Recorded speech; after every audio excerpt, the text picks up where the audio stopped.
雨、降水確率は東京で 20% です。気温は今日と同じくらいです。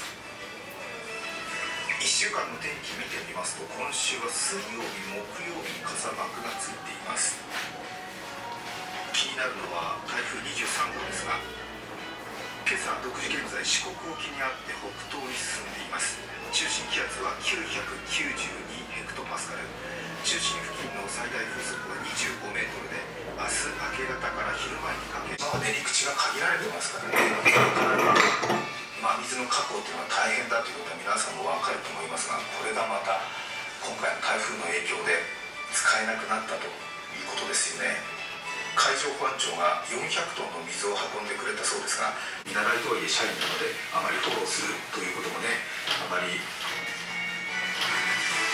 近くメーカーがあるんですが、300件近くの商品があって、その中から品質が優れているものを提供するという会なんですが、ひっくり返って国内のトップ5の今年の賞が決まったということで、そのトップ5の残り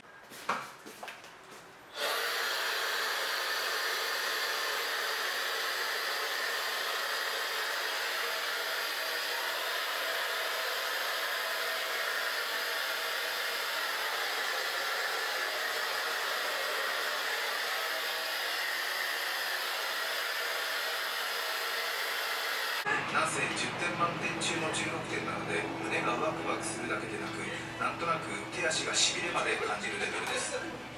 アイスを買ってきた過去の私をナイス、本当にグッドジョブだよと過去の自分を褒めたたえながらだけれど、そうわかる、そういうわけそうね、アイス確か買ってやってそのままにしてやるっていうね、扉を開いた時意外に結構鮮明な記憶で、なかなかそれ間違うことないんでね、絶対あるなと思いながら、絶対あると思いながらもあるかななんて自分の中で芝居をしながら、あった